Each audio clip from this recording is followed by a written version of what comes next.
This program is brought to you by Ignite TV. Now you're in command. Visit Rogers.com for more details.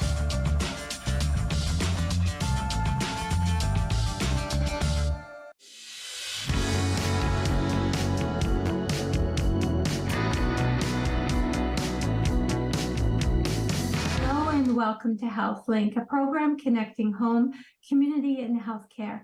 My name is Carol Merton, and I am delighted to welcome two guests to the program today, Reverend Jan Temple-Jones and Robert, and I think Robert prefers to be called Bob Lay, who are going to be talking to us about an absolutely fascinating program. It involves Grey Bruce Spiritual Care Council, but also at Grey Bruce Health Services spiritual care programming as well. I want to thank both of you for being on the program today. And I'm wondering, other than me mentioning your names and your general category, if there's anything else you'd like to add about your roles and before we actually move through the questions. Sure. Well, thanks for the introduction, Carol. You're right. I'm the manager for spiritual care. And so that takes us around 11 hospitals in Grey and Bruce County. So the 6 in Grey Bruce Health Services, the 4 in South Bruce Grey, and Hanover and District Hospital, as well as Chapman House. We have 2 spiritual care providers at Chapman House, residential hospice, and also the palliative home care team. So they work out in the community, visiting people in their homes. So a number of people in a variety of places. Yeah, thank you. Bob? Thank you so much for having us both today. We really appreciate the invitation and the opportunity to be here. I am the chair of the board right now, which is a representative group of the larger membership of the Grey Bruce Spiritual Care Council, in which we invite many people who have either a connection to a faith community and or a concern for spiritual care. And of those many people throughout the Grey Bruce area, we look for nominees to come onto the volunteer board. I am a volunteer on it. And we have a representative group that work alongside with Jan in an advisory way. And then we also have the opportunity to be able to raise funds to be able to support the program and raise the visibility of Grey Bruce alongside of Jan and her great team of people that she oversees, who help us make it known that we do have spiritual care providers, and also that spiritual care within our hospitals and our healthcare settings is a high value that we want to continue to be able to highlight for patients that come, family members that are there, staff members that work in those settings, and also just for the general population to know that if you go into one of our healthcare settings, whether it be a hospital or even palliative care at home, that there are people who could come alongside you, listen well to you, care and support you in whatever stage of life that you're at. So certainly that one of my first questions was, what is the Grey Bruce Spiritual Care Council? And I appreciate you filling in some of that information. So the council acts in an advisory role. How many actually sit on the board? And are you looking for a lot more people or a few more people? Yeah, we're reviewing our bylaws at the current time, and we're looking for a minimum of 9 members that would serve on the board. And every once in a while, boards go through times of organizational renewal. And I think we're in one of those times right now where we're looking at our bylaws, we're asking ourselves that question.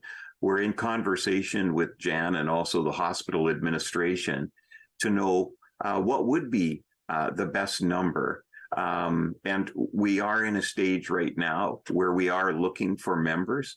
If there are people that are interested, if they could contact the spiritual care office at the Owen Sound Hospital, the number there is 519-376-2121, extension 2889. And if they express their interest, we do have an interview process where we could talk with people about their interests, about their backgrounds, and what they bring.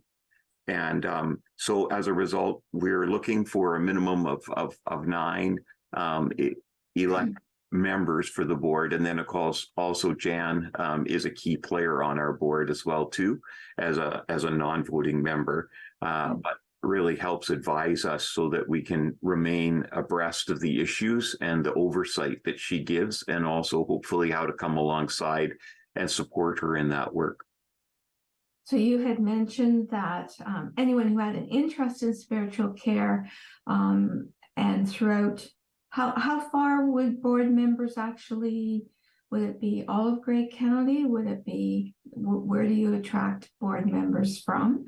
And do you have to have any specific attributes other than an interest in spiritual care that you would be able to bring to the table?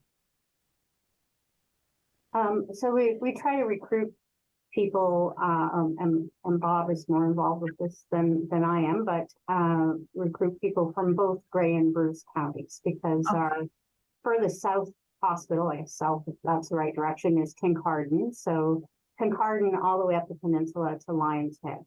So, and all the way over to Meaford, Markdale, that area. So we want to encourage people from any and all of those areas because we have spiritual care providers in those hospitals. And so, you know, we want people to be aware. It helps to heighten awareness in then, you know, that awareness expands, I guess, when people become members of a board or a council like this. And in terms of attributes, I mean, like any organization, we're of course looking for people who are interested and committed, obviously, to the cause, which is the promotion of spiritual care and the support of the spiritual care providers, but also maybe are great fundraisers, you know, or have some legal expertise, or know something about marketing. You know, there's a lot of those kinds of experiences. People with those kinds of experiences, of course, help enhance the work of any kind of board like that. So Bob, how long have you been involved with the board? I know you're chair now, but how long have you been involved? I think I came on in 2019, and I have just taken over the chair's role. And the goal there to provide a level of continuity is to do that for hopefully a period of 2 years. And then in that period of time, a vice chair will be identified. That position is open right now. And then that person will be on deck to hopefully take over the chair's role if they can continue. I think Jan's words I can't echo strongly enough. In our bylaws at current, it says that our goals are to promote and maintain spiritual care services to the patient families and staff of the hospitals and other healthcare settings in Grey and Bruce counties. And if a person has that, plus some of the skills that Jan mentioned, because there's some people that come onto the board and they, let's say, are more like myself, where I have a spiritual care background. But there are also people that sometimes come on, and let's say they had been an accountant and they are retired, but they are really skilled in the area of finances or promotion or fundraising. We also are looking for people, let's say, that would have board experience from organizations, corporations they may have previously worked on. We have some wonderful people that have retired to the area and have these skills and ideas. We also have two people that I can think of that come to my mind right away that have nursing backgrounds, who have been exceptional contributors towards our board and have not only that experience of knowing what it's like to provide healthcare, but also they had a high concern for spiritual support and care for those individuals while they would have worked in that setting. They have since retired, but they get it, that spiritual care providers can make a big difference in the lives of healthcare workers as well as patients that would come. And so we really welcome people that come from a breadth of background and really are looking for people that can also have strong team building skills, because we also value diversity. At the current time, we have someone from the Hindu community. We have two members from the Muslim community. Some of us come from Christian backgrounds. We have someone that represents Indigenous communities within our area. And we all have to come together, recognizing that we are living in a very pluralistic and diverse context in Canada, and that we need to have a high commitment to be respectful and understanding. I have learned a lot from one of the members that I communicate with fairly regularly, who's on the executive with me. And just in the recent week, he made some really good points in a conversation I had about the importance of working in a way that builds trust and that allows openness of yourself personally and your background and experience and how you're coming, and what is important as we work together as a group. And I found that to be very enriching. If I hadn't been on this board, I wouldn't have had the opportunity to learn and grow from that person who has a very different background and a diverse faith perspective from my own, but I learned quite a bit from him. That's a real advantage to being a board member. That opportunity that you may not have had or others may not have had before.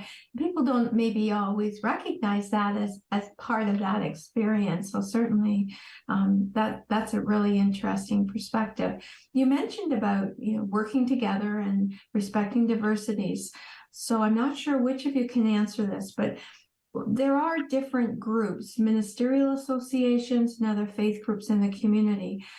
How does the council align, resonate, or link with those other groups in the community?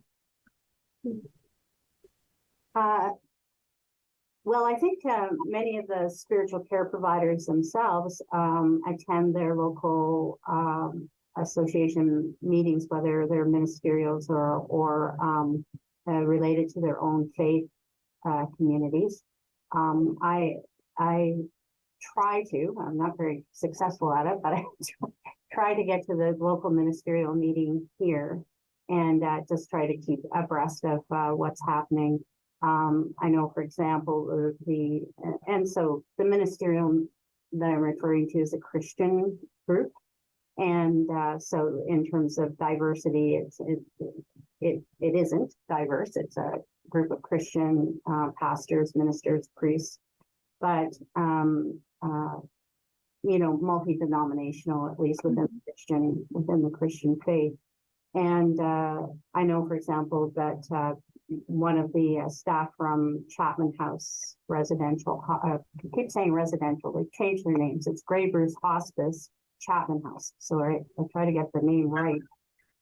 Grey Bruce Hospice Chapman House, one of the spiritual care providers, attended the ministerial yesterday. And again, it's just that connection and out into the community and to be part of that. I think it's important and for us to kind of keep tabs on what's here, what's happening out there, and how we can support ministerials in their understanding of what goes on in the hospital and what we do as spiritual care providers or practitioners. So we've chatted about the Spiritual Care Council, and we probably will be chatting about it again as we go through the interview. But I'd like to know more about the term and what the role of the spiritual care providers actually are. And I'm wondering if you can elaborate on that a little bit. Mhm. So the spiritual care providers generally are people with at least a master's degree. We have a couple of people in our midst who have PhDs, but many of them have training with the Canadian Association of Spiritual Care, and so they come with a lot of expertise, and they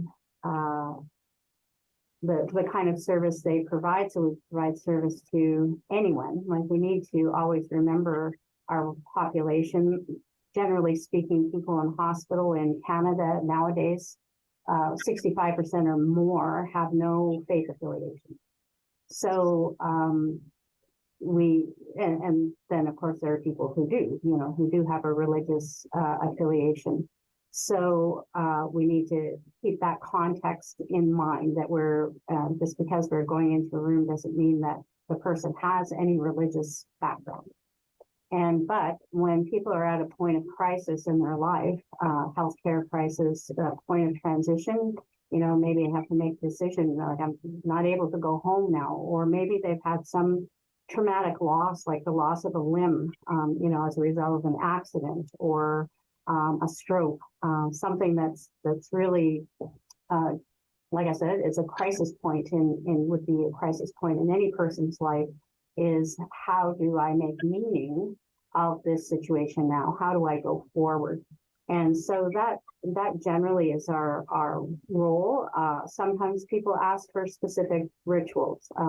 We do have here, I have in my office here, and all the other hospitals too, have access to Indigenous medicines that we can bring to the bedside for people to use. There are only certain places in the hospital where, for example, a smudging ceremony can take place, but we can provide that kind of support. Or if a person wants to see a mom, then we make sure that happens. So it's not that we're exclusive of religious care or trying to provide religious comfort for people, but within their context and what they do. So it's the listening first is a very, very, very first skill and very first thing that we need to do. Have that active listening going on so that we can attend to people's needs, regardless of what they need and want from us. I can't remember if I answered the question. I thought that was a really good answer, Jan. From my perspective, I wanted to be able to follow up a little bit on your thoughts, Jan, but also mention that we do have a brochure that I share with my ministerial, because the one in my geographic area is a little bit different than Jan's. And also people can find information at www.gbhs.on.ca/spiritual care. And they can learn more about it from there. But we do encourage people that are connected to the broader council, which is made up of many, many people that come once a year to elect a board. We usually have that meeting in the fall. But being that we have some vacancies right now, we can fill those by action of the board to elect those members. And we encourage people through personal conversations and personal associations that they have with someone from a faith community or a spiritual group in our geographic area.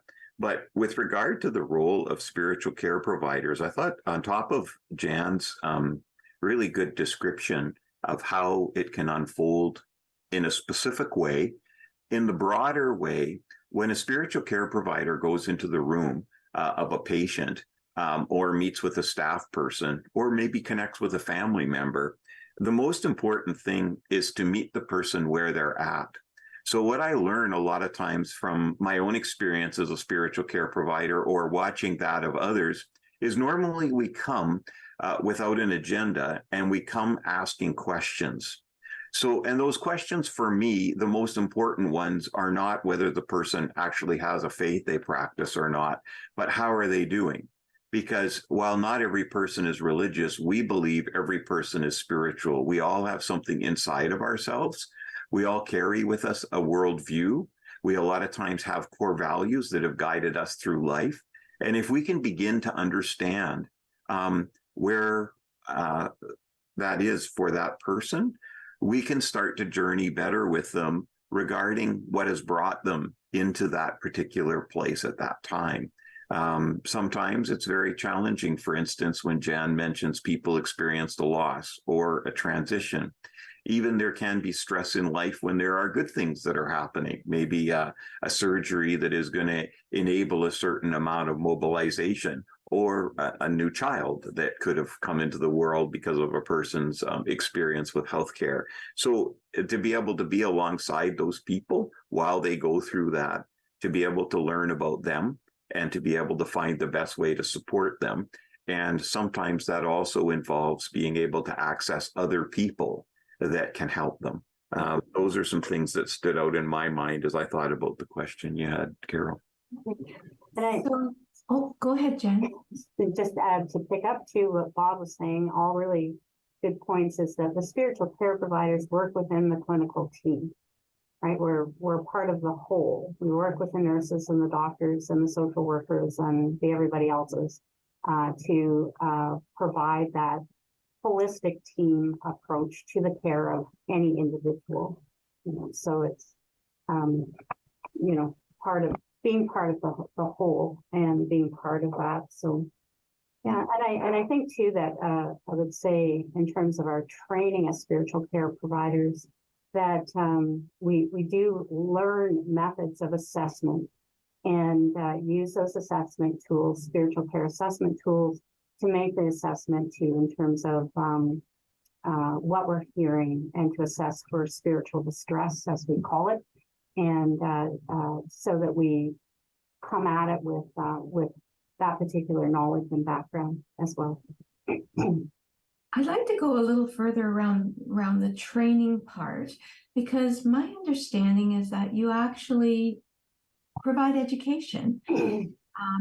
And the short form is CPE. I could say the full term, but I'd rather you did.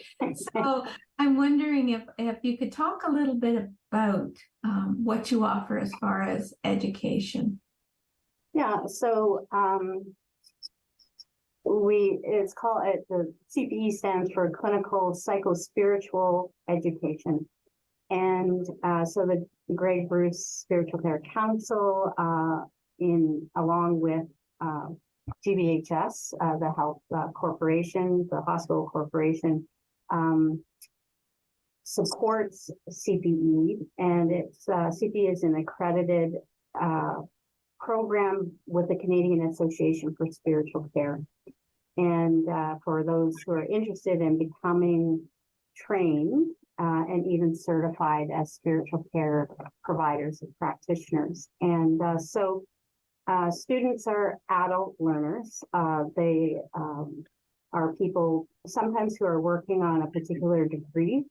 And so part of the qualification, or part of the qualifications for the degree is to take CPE. So sometimes it's a credit, a class credit that they have to take.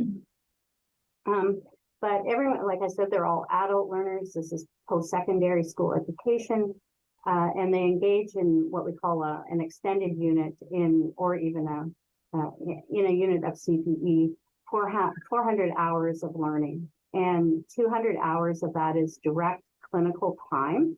So we assign them into the hospice or hospital on particular nursing units, and so they are required, if they're taking an extended unit like we offer here, then over an 8-month period, they're expected to do about 8 hours of clinical time a week.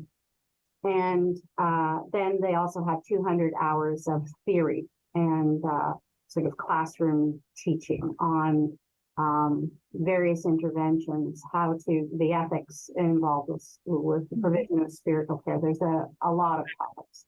And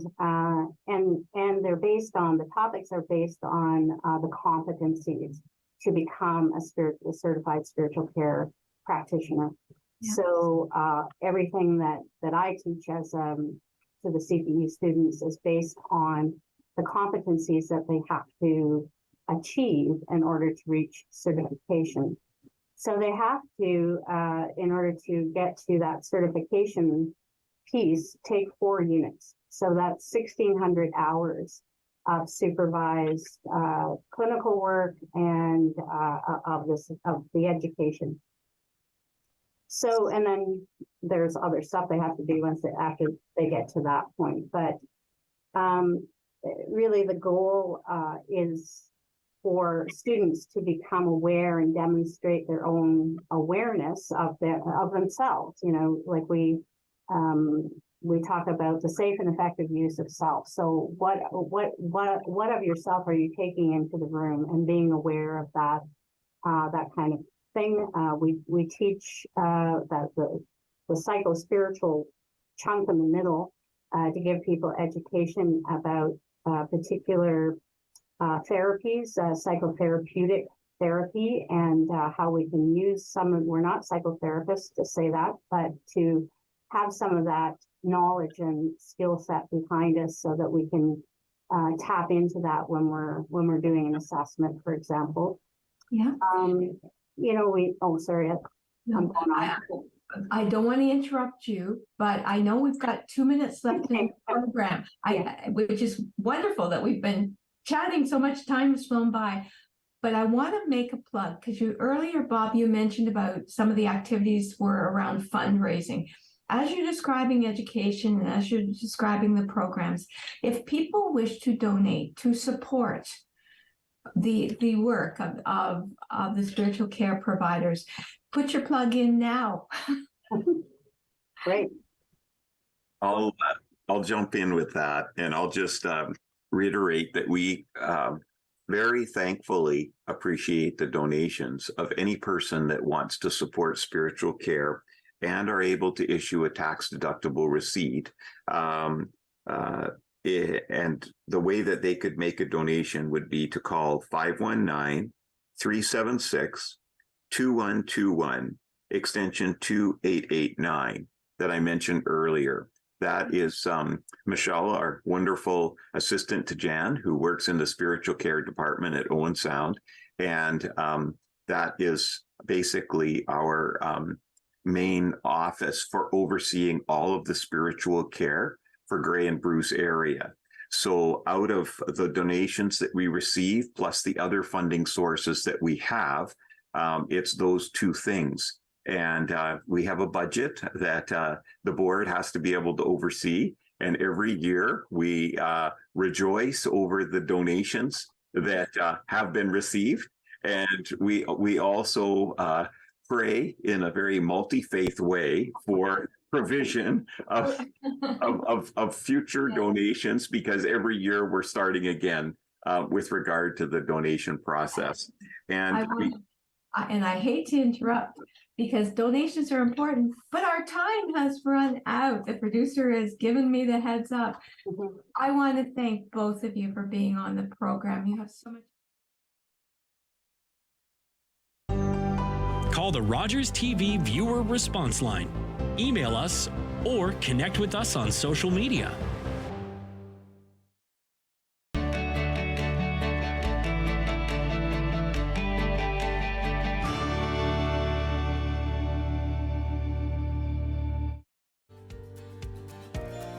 Tune in to Grey County Life on Rogers TV next week.